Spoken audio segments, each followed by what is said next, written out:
quand on dit que je suis rêveur, on me confronte, on me renvoie à de toute façon ton truc ça va pas marcher.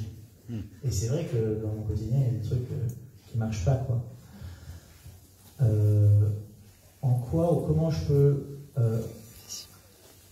tisser mon rêve avec le courage, la force, la détermination.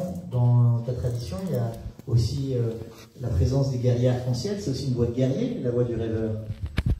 Comment est-ce que j'arrive à conjuguer les deux, la vision et l'action qui continue, sans être rigide?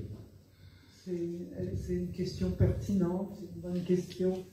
Alors, pour revenir aux guerriers, aux guerrières de lumière, moi j'aime beaucoup dire les hommes et les femmes de connaissance.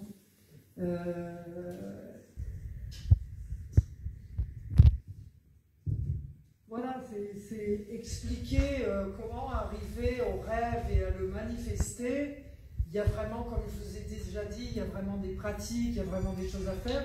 Mais la première chose à comprendre, c'est que le rêve demande, pour nous c'est comme ça, le rêve égale attention, égale impact, égale sagesse. Alors, si vous voulez en savoir plus, alors on peut essayer de faire un atelier là-dessus, mais bon, en résumant, le rêve appelle l'attention. L'attention. J'ai parlé tout à l'heure du rêve conscient, du rêve lucide. L'attention.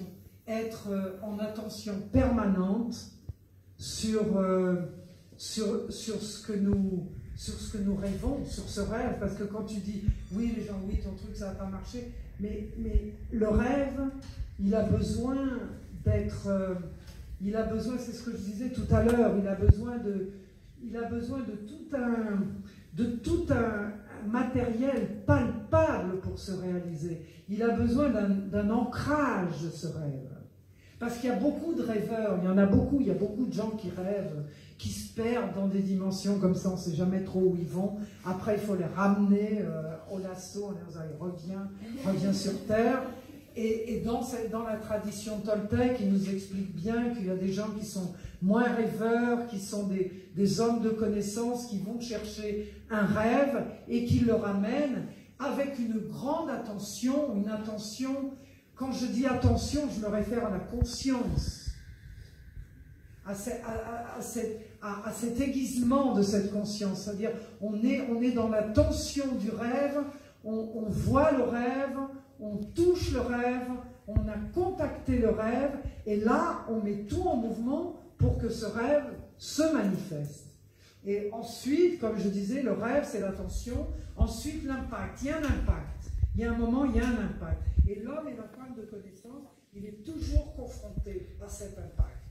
Toujours confronté à cet impact. Parce qu'il y a le rêve, il y a l'attention, et il y a l'impact du rêve. Comment le réaliser, comment le manifester, comment le concrétiser, comment le partager avec les siens et avec tous les autres.